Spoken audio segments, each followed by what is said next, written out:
With all these other games releasing recently, most probably didn't know a new game based on One Piece came out. I bet even after finding that out, most would say, who cares, another cash grab anime game, put it with all the rest.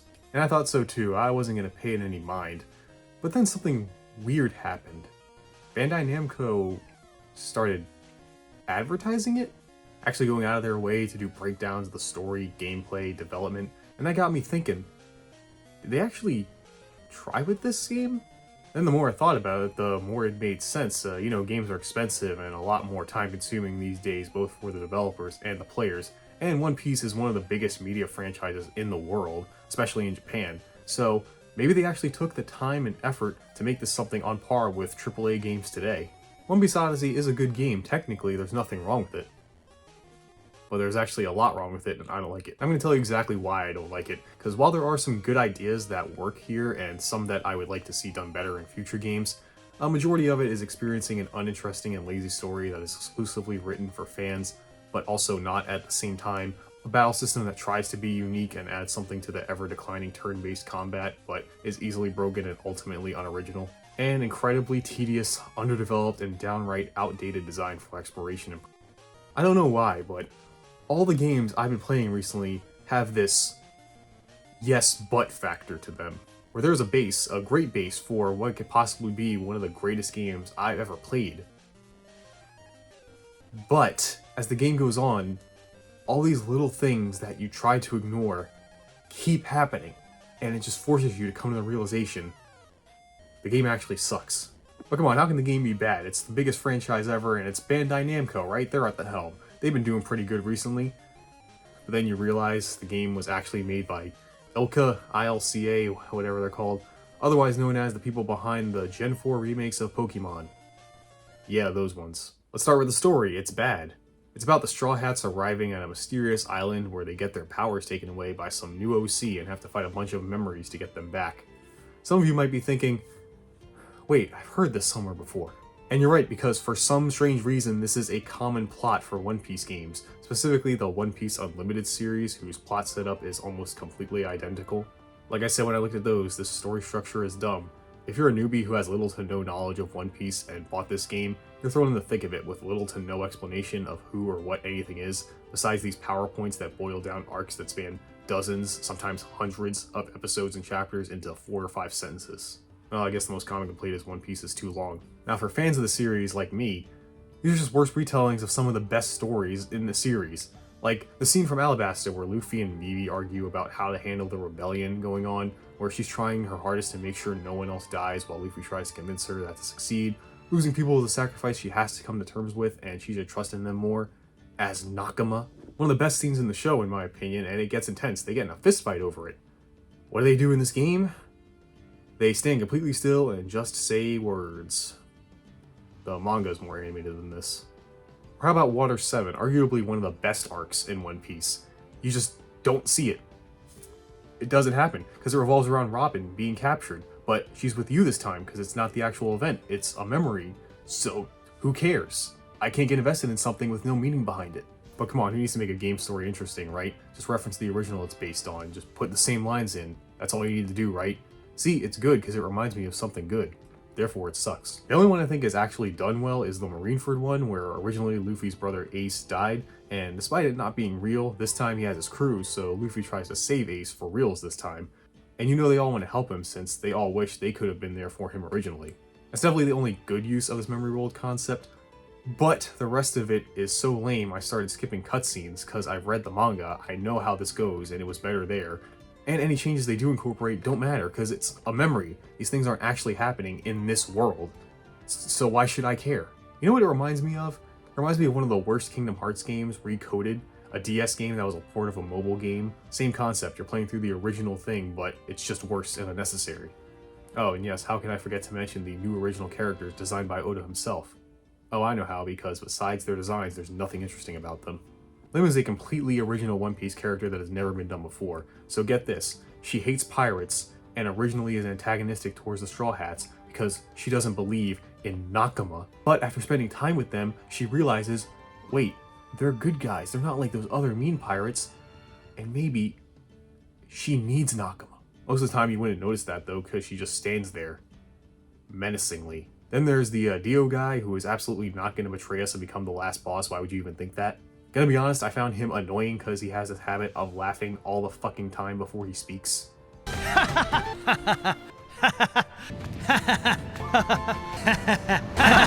What's so funny? I'm not your clown. For the majority of the game, these two are nothing and really only start becoming interesting toward the latter half of the game when they decide to backload all the exposition. And it does have a... well, I wouldn't say it's a good twist, but it makes sense. That's better than most I've seen. Okay, I'll spoil it. Loom is actually a GameCube. But don't you worry, the story may not be great, but the gameplay ain't much better either.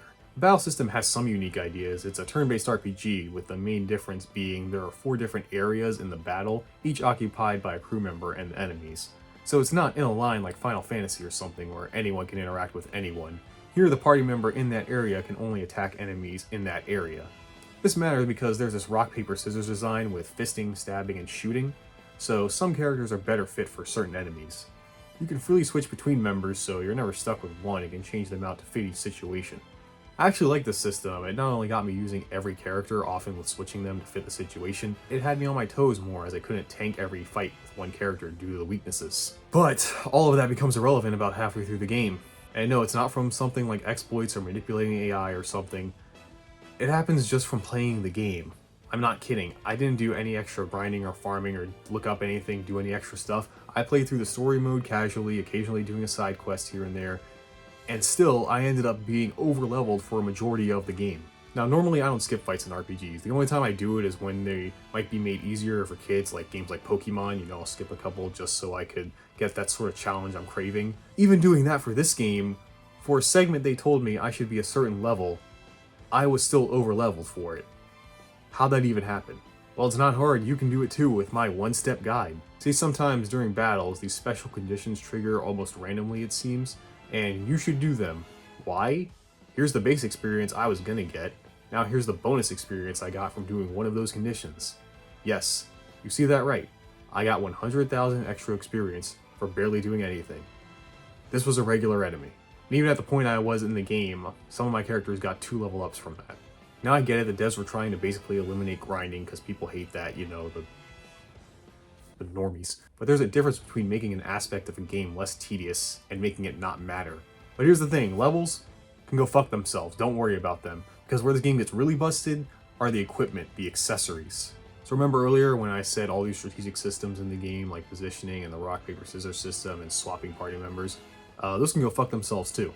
Thanks to the equipment, you don't have to pay attention to any of that. Put that brain back to sleep, tuck it in, you won't need it. You don't even have to think about what equipment to put on, just pile everything onto attack. You'll kill everything in one hit. And then swapping party members you don't even need to do, you only need 3 members to focus on, Luffy, Zoro, and Nami. The 4th member, because you have to have one, they can be whoever you want. Just give them all the best equipment and then give the scraps to the others, because the game forces you to use them sometimes. Why these 3? Well, similar to the series, Luffy is the strongest. He gets the best skills, the best stats, and has so much natural defense and attack, buffing him with some attack-centric equipment makes him delete entire groups of enemies, even the ones he's supposed to be weak against. Zoro's pretty much the same, he's more of a glass cannon than Luffy, but his damage is insane, and compared to other Straw Hats, he gets more variety with skills, making him more flexible in combat. Then you want Nami, because she's the earliest to get a move that hits every enemy regardless of their location. Yeah, that positioning thing I was talking about? Whatever. Because eventually, almost every character gets a move that hits every enemy in the fight, making the area system irrelevant. Not only does Nami get one of these early, but because she gets them early, they are cheap as fuck. Especially in the late game, barely costing any TP, that's your mana for skills. So you can spam these all day, and they have a chance to paralyze enemies too, making them even better. The 4th, like I said, it doesn't matter, pick your favorite. I swapped between Chopper, who is the only one to get healing skills, and Robin, because I'm her biggest simp. God, I want her to just teach me about history while she steps on. Sanji suffers from a lack of any good skills until the late game, so I barely used him. Usopp was pretty good, and honestly, you could use him if you want, but I just found Nami to be a better version. Frankie and Brook, though, come way too late, the only 2 who you don't get at the start because Frankie's repairing the ship and Brook lost his body, only getting them in the late game. So by the time you get them, you've already figured the game out and don't need them because the other 3 I mentioned have way more upgrades and abilities by now. Now yeah, the battle system, it's fine, I found it fun at first, but it needed some balancing for the late game because it was way too easy to break. Especially the boss battles, which are some of the most boring and samey bosses I have played in a while. I wish they were like this fight against Smoker and Alabasta, where it was him, Tashigi, and some Marines. Now during this, I did what I think most people would do in this situation. I took out all the small fry enemies first so I could focus on the bosses. But what happened was when I did that, Smoker's stats started rising, and I was like, oh, okay, so this is how they're going to utilize the area system for bosses, giving you the option to either take out the smaller enemies so you can focus on the boss, but their stats are buffed, or focus on a non-buff boss while taking the hits from the smaller enemies and managing them. I thought that was a good idea. You had to actually think about how to handle the bosses instead of just going on autopilot, attacking and healing when necessary, like a bad RPG. Unfortunately, that was a special case, and the other bosses are exactly like that. So here's where the area system gets broken. Again, one of the most common archetypes of an RPG is the healer. They heal you. As a trade-off, they are weaker and die easier than others, usually. So you have to manage them while trying to deal damage to the boss or enemies, again, making you think strategically on how to handle each situation. Here, because of the area system, your healer, Chopper, can never get hit. Here's how you handle every boss. Put your best team right in front of the boss and your healer in another area, and you win. Because unlike your guys and even some regular enemies, the bosses have maybe one move that hits other areas, but they never really use it and they never leave the area they are in. So your healer never gets hit. You don't even need Chopper, just put any member outside of the boss's range and use cooking healing items. They're fucking ridiculous in this. So yeah, most of the boss fights boil down to mindless mashing. They never used statuses I couldn't heal easily, never dealt damage that was too much and that I couldn't heal after one turn, never changed up their tactics. Oh no, wait. Sometimes the memory cube shits would go berserk or whatever and make them all glowy, and the game tells me they are supposed to be harder, but no. Well, battling isn't the only thing you do in video games. You gotta get to the battles, right? So let's talk about the rest of the game and how monotonous and tedious it is.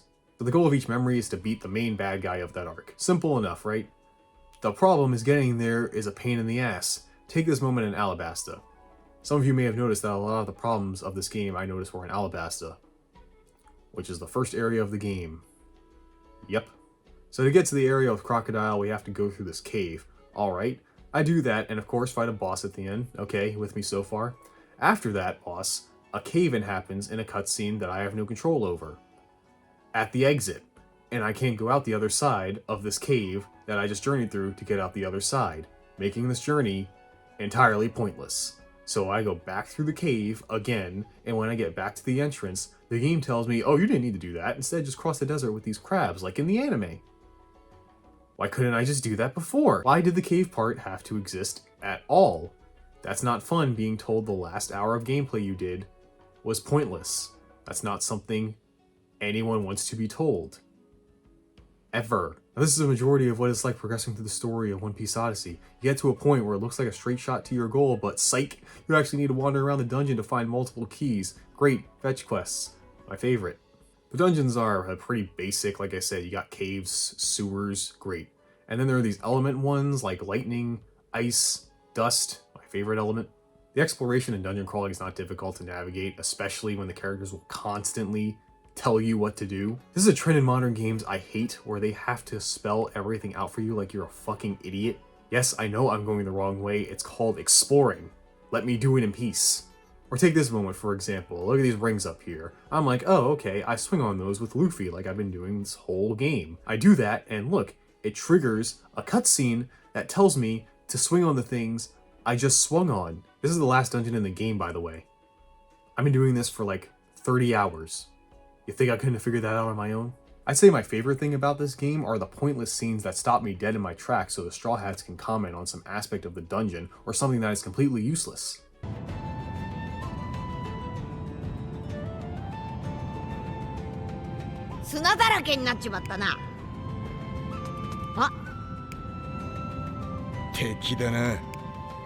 What was the point of that? Another thing that kills any momentum you have are the field actions. Each Straw Hat has something they can do when exploring, and you have to switch between them constantly. There are even multiple occasions where you have to swap between a couple of them in quick succession.